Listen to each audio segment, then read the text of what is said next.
आज हम लोग राधा कृष्णन पिल्लई की बुक चाणक्य एंड युग के फर्स्ट 2 चैप्टर्स की समरी पढ़ेंगे।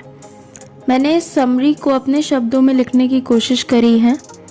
आई hope it will help you to understand this book. इस किताब के हर एक चैप्टर से हमें कुछ न कुछ सीखने को मिलता है और मुझे उम्मीद है कि ये समरी सुन के आपका दिल ज़रूर करेगा ये किताब पढ़ने का। And I strongly recommend all of you to read this book. Chapter 1 Grandpa's Advice। वैसे तो सभी को अपने दादाजी से बहुत प्यार होता है, सभी के दादाजी बहुत ही प्यारे होते हैं, पर जो मेरा रिश्ता था दादाजी के साथ वो कुछ अलग ही था। मैं अपने माता पिता के साथ शहर में रहता था और मेरे दादा दादी गांव में। मैं बहुत ही उत्साह से इंतज़ार करता था कि कब गर्मी की छुट्टियां आए और मैं गांव जाऊं, अपने दादा दादी के साथ वक्त गुजारूं। मेरे दादाजी बहुत ही बेहतरीन स्टोरी टेलर थे।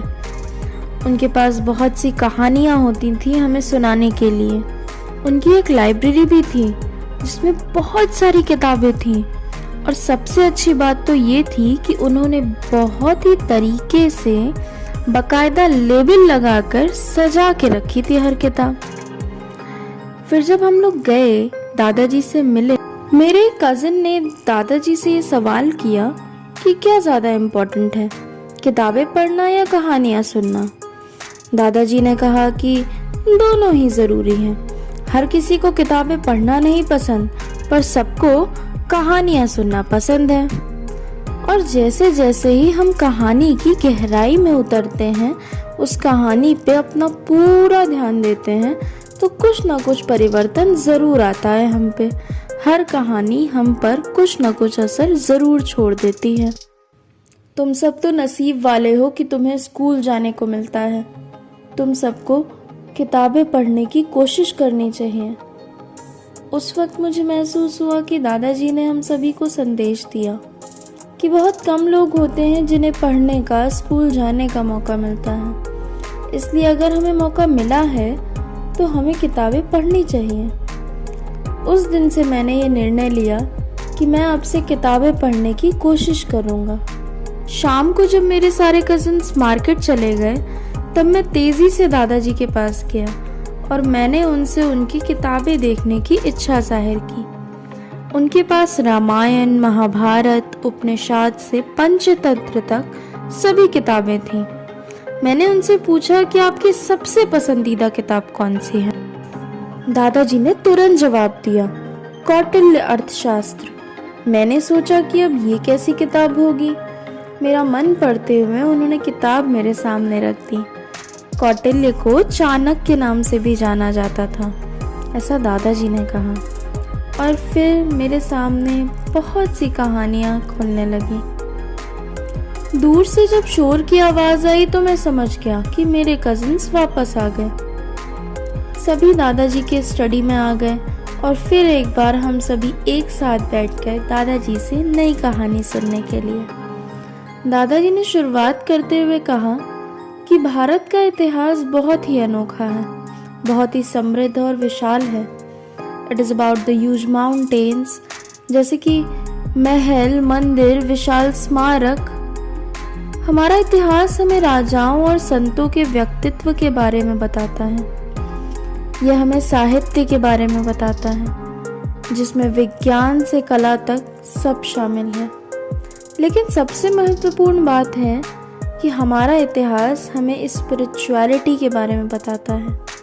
स्पिरिचुअलिटी, जिसे हम आध्यात्मिकता कहते हैं। मनुष्य जब ईश्वर की खोज करता है, जब वह अपने जीवन का अर्थ समझता है, उसे आध्यात्मिकता कहते हैं। ये एक सफ़र है ऑर्डिनरी से एक्स्ट्रा ऑर्डिनरी बनने का, अपने अंदर की इनर पोटेंशियल को डिस्कवर करना, असंभव को संभव बनाने की क्षमता को डिस्कवर करना और हाँ, अपने अहंकार पर काबू पाना। यही है आध्यात्मिकता।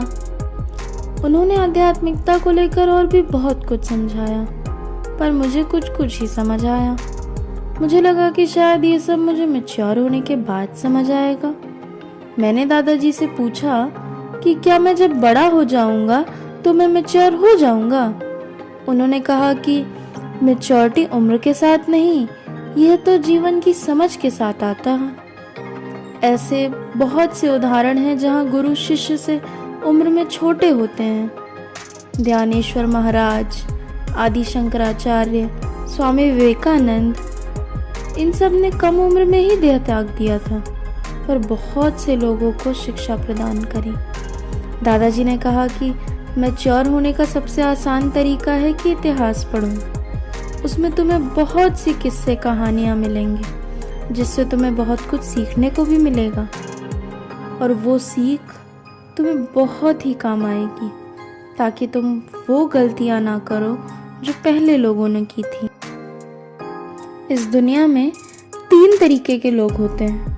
पहले वो जो अपनी गलतियों से सीखते हैं, दूसरे वो जो अपनी गलतियों से कुछ नहीं सीखते, और सबसे इंटेलिजेंट वो लोग होते हैं जो दूसरों की गलतियों से सीखते हैं। फिर मैंने दादाजी से पूछा कि अरे आप कौटिल्य अर्थशास्त्र के बारे में कुछ कह रहे थे, और फिर शुरुआत हुई लाइफ चेंजिंग स्टोरी की।